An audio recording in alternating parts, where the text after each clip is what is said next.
De milliards de dollars en paris ont été placés sur l'année 2024. Cette somme n'est pas pour la prochaine finale d'une grande compétition de football, ni même pour le Super Bowl.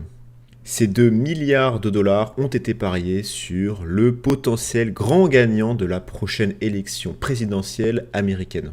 Le plus grand site de paris en tout genre, Polymarket, a lancé début 2024 un grand pari sur le prochain gagnant de l'élection américaine.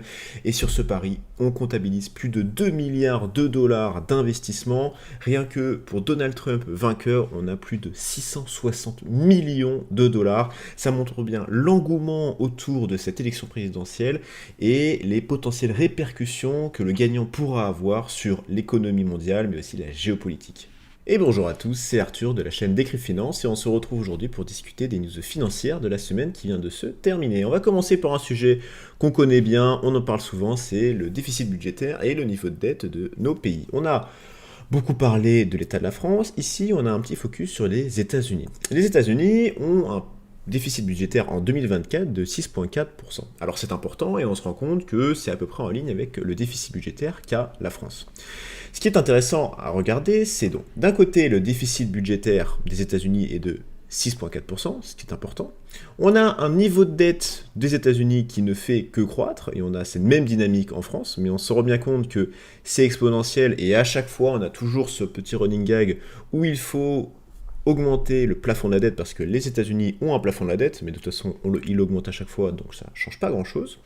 Donc on a deux situations en termes de pourcentage qui sont relativement proches de la France, mais la perception de la dette française et américaine est totalement différente, et aussi le jugement que les personnes, les économistes, le monde financier portent sur la dette américaine est totalement différente du regard porté à la France, et c'est expliqué dans l'article suivant. BFM TV nous dit que malgré le déficit record, l'explosion de la dette, les États-Unis, et même le monde financier en général, se moque de l'état des finances publiques. Et l'article nous donne plusieurs raisons, mais je vais vous expliquer les deux principales. Déjà, on n'a pas du tout la même culture de la dette entre la France et les États-Unis. Vous savez très bien que les États-Unis, pour un rien, vont faire des crédits à la consommation. Alors déjà, il y a tout l'aspect d'éducation, où les études sont extrêmement chères et ils doivent emprunter. Pour la consommation, ils empruntent. Pour des achats, ils empruntent. La crise de subprime, par exemple. Donc, il y a vraiment cette culture de l'emprunt et d'avoir des intérêts à rembourser. C'est classique chez eux. Du côté de la France, les crédits à la consommation, c'est très peu répandu. Les études sont beaucoup moins chères, même s'il y en a qui sont chères, on a quand même beaucoup d'universités qui sont gratuites, et les seuls crédits qu'on a l'habitude de faire, c'est les crédits immobiliers. Donc déjà, en termes de culture, on est beaucoup plus habitué à avoir la dette, et donc les Américains ne ressentent pas le poids de la dette parce qu'ils sont habitués et ils vivent dedans depuis de très nombreuses années. Deuxième point, quand les États-Unis, et ce qui est très bien expliqué dans l'article, empruntent de la dette, c'est pour de l'investissement. Par exemple, les États-Unis ont lancé un grand plan de relance post-inflation, l'Inflation Act, qui va faire énormément d'investissements dans l'industrie américaine. Donc c'est de l'emprunt, c'est énormément de milliards, mais qui seront directement investis dans l'économie américaine, donc plus de croissance, etc., etc. Et on se voit bien que la croissance est relativement soutenue aux États-Unis, une bonne santé économique, et on a ces dettes qui viennent nous aider. On se rend bien compte de ces deux dynamiques différentes entre les États-Unis et la France quand on regarde le pourcentage du PIB qui est alloué aux dépenses sociales publiques. Pour la France, et quand on va tout en bas de l'article, on est à un peu plus de 31% du PIB qui est alloué pour les dépenses sociales publiques, contre 18,5% aux États-Unis. Alors d'un côté, on a quand même les États-Unis avec un système de santé qui est clairement moins bon et un système de retraite qui fonctionne moins bien que le nôtre, mais on se rend bien compte qu'une grosse partie du PIB est allouée pour la croissance, le développement économique. Enfin, on a une partie de la dette américaine qui est détenue par les États-Unis eux-mêmes. Ces États-Unis qui ont créé un petit peu de l'argent magique, et donc ça permet d'emprunter à l'État. Et donc quand l'État rembourse des intérêts, rembourse des intérêts à elle-même. Et donc quand on retire cette partie-là, on se rend compte que le pourcentage de la dette sur le PIB tombe à 99%, donc ce qui est quand même important, mais ce qui est inférieur à, par exemple, la France. On a eu un peu ce même système de dette généré par nous-mêmes avec le quantitative easing durant le Covid, donc c'était la BCE qui gérait ça, mais c'est beaucoup moins développé en Europe qu'aux États-Unis. Tout ça pour vous dire qu'on a vraiment différentes mentalités. Ça ne veut pas forcément dire que l'état économique et l'état de la dette américaine est plutôt saine, ça ne l'est pas. Et on voit bien que dans ces élections américaines, les candidats ne parlent pas forcément de dette, mais plutôt de réduction d'impôts, baisse de charges, etc. Ce qui va faire continuer à augmenter la dette. Et bah, étant donné qu'ils n'en parlent pas, ils déplacent le problème. Alors pour l'instant, ça fonctionne. Mais demain, si le PIB va un peu moins bien, si la croissance va moins bien, eh ben, il pourrait y avoir des gros problèmes de dette. Et bah, on parle des États-Unis ici, il y a aussi la France qui a des problèmes, mais en règle générale, on a un monde qui a énormément de dettes, et c'est marqué par cet article de Bloomberg qui est affiché sur Yahoo, où d'ici la fin de l'année, on devrait avoir une dette mondiale de 100 trillions de dollars, ce qui est juste énorme.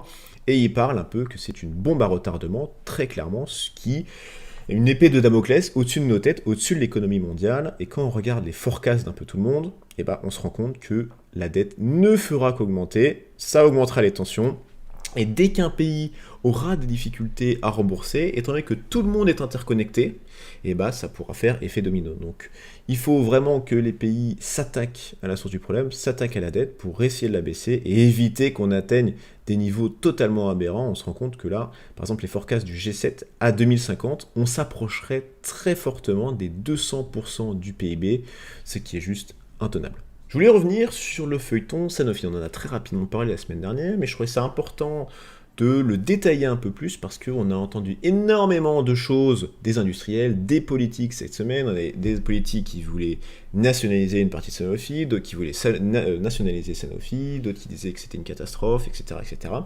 Et je pense que c'est important de revenir aux fondamentaux et de comprendre un peu la chose. On a d'un côté Sanofi, entreprise pharmaceutique française extrêmement connue, qui vend beaucoup de médicaments, qui fait beaucoup de recherche et développement pour essayer de trouver la molécule de demain. Sur cette molécule, ils vont pouvoir mettre un brevet, et donc pouvoir utiliser leurs médicaments et faire un maximum d'argent. C'est clairement ça le principe. Donc quand on regarde une entreprise pharmaceutique, le nerf de la guerre, c'est la recherche et développement, donc avoir un maximum d'argent à dépenser dedans pour essayer de trouver le médicament de demain qui va bien fonctionner. Ce médicament, il passe sous brevet, donc personne ne peut l'utiliser, ou du moins il y aura des tentatives, mais voilà, ils auront le brevet, et donc ils vont pouvoir en profiter, et c'est ça le nerf de la guerre. Sur Sanofi, on a une division qui s'appelle Opella, et qui commercialise beaucoup de marques de médicaments un peu classiques, dont le Doliprane. Dans tout le feuilleton actuel, c'est clairement cette filiale Opella qui sera potentiellement rachetée par un fonds d'investissement, soit américain, soit français. Alors les dernières news, c'était que l'américain était très bien placé, celui français, le PAI Partners, a refait une offre bien plus importante que la première, mais on devrait se diriger vers un rachat de la filiale d'Opella, à peu près 50% d'Opella, par l'américain CDR.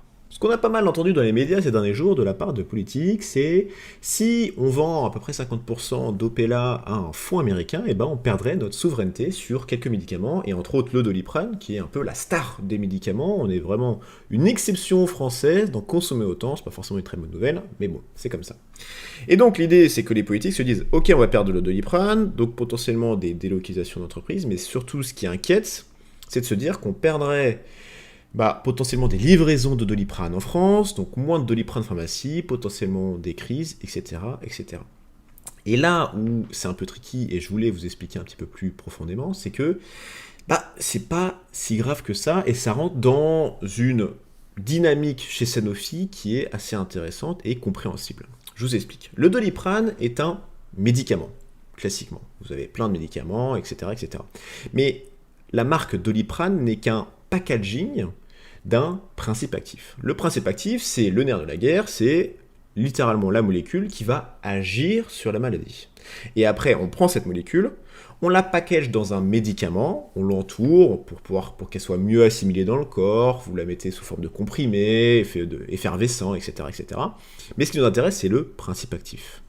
Il faut savoir que, donc, comment les entreprises se rémunèrent, pharmaceutiques, elles font de la recherche et développement, elles trouvent une molécule, donc un principe actif, elles foutent un brevet dessus, et elles le vendent, elles sont plein de pépettes.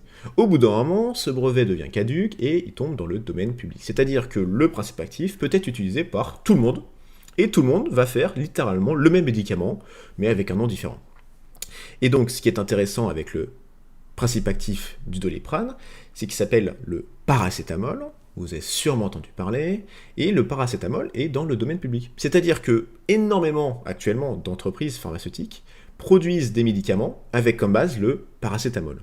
Et donc on a par exemple des médicaments qui s'appellent paracétamol, on a le dafalgan, on a l'efferalgan, bref, c'est exactement les mêmes médicaments que le Doliprane, parce que le principe actif est dans le domaine public. Ce qui est aussi intéressant à regarder, c'est qu'en pharmacie, souvent, le Doliprane est plus cher que d'autres homologues qui utilisent exactement le même principe actif et qui ont exactement les mêmes effets, c'est plus un effet de marque.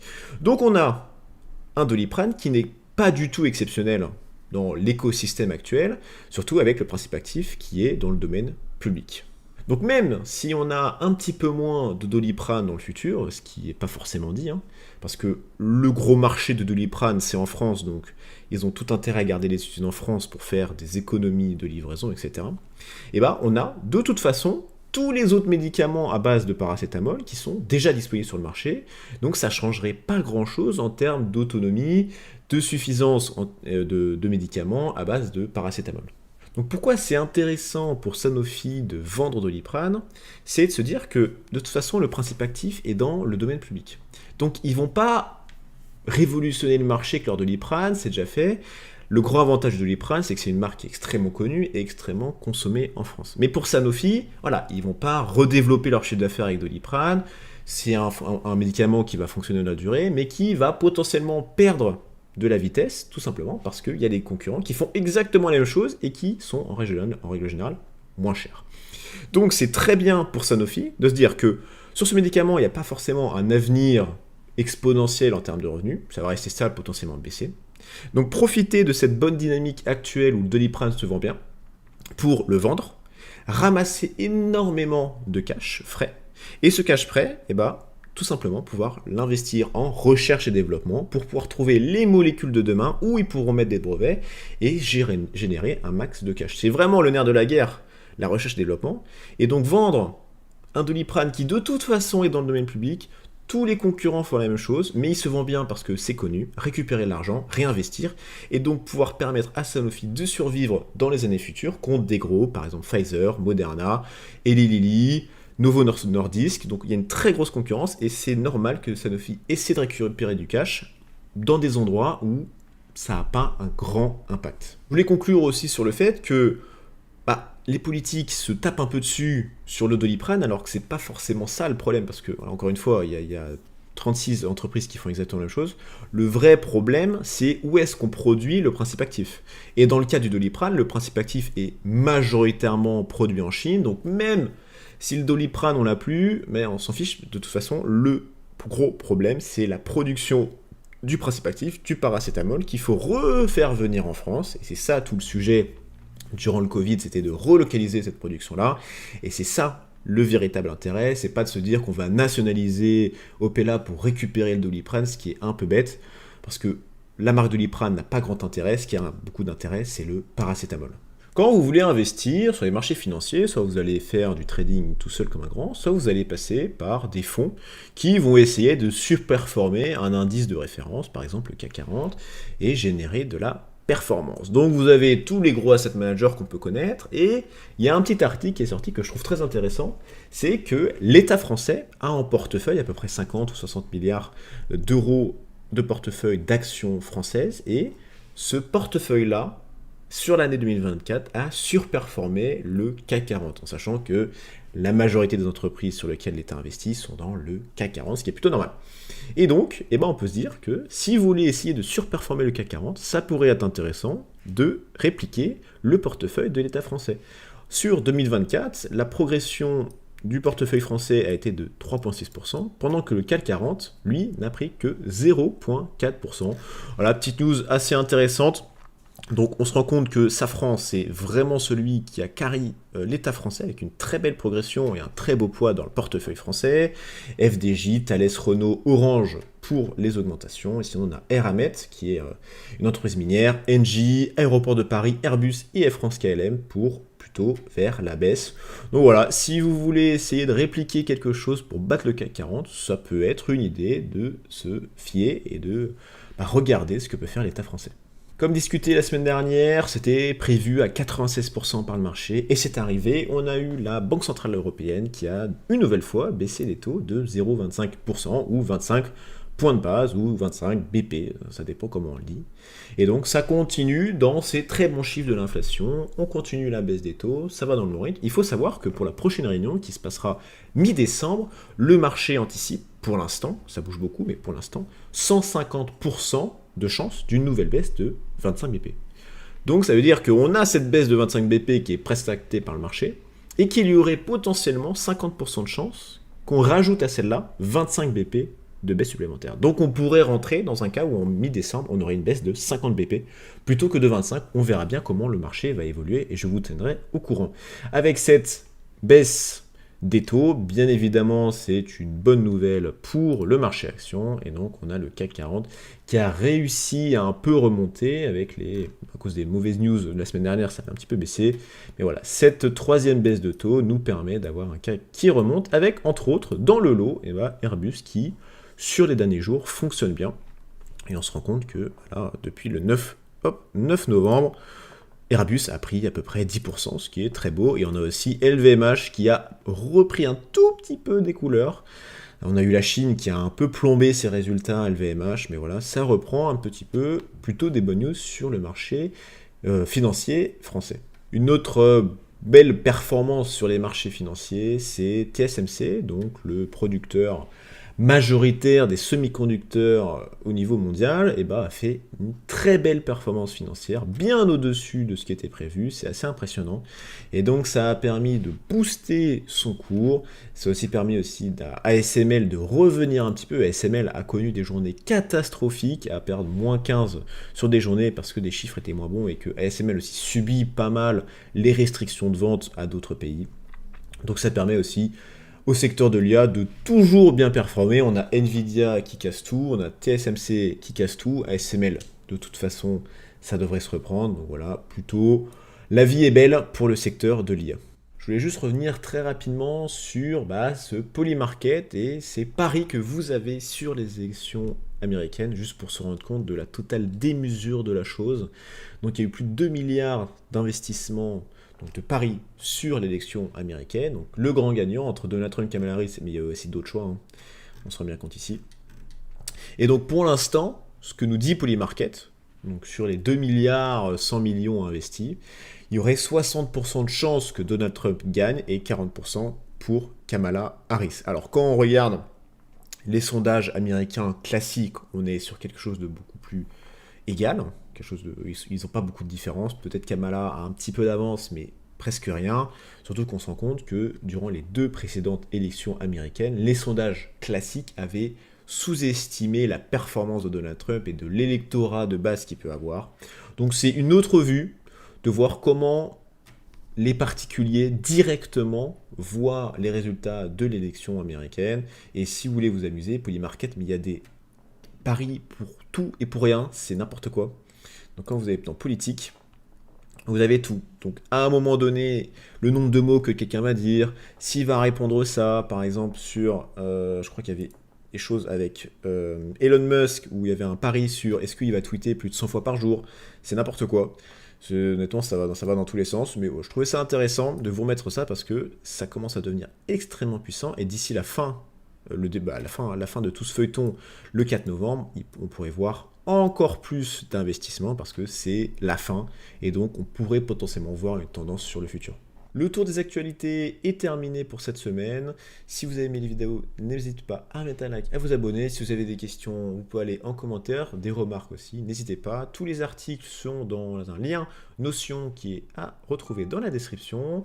Pour ma part, je vous souhaite une très bonne semaine et on se retrouve la semaine prochaine pour une prochaine vidéo. À toutes.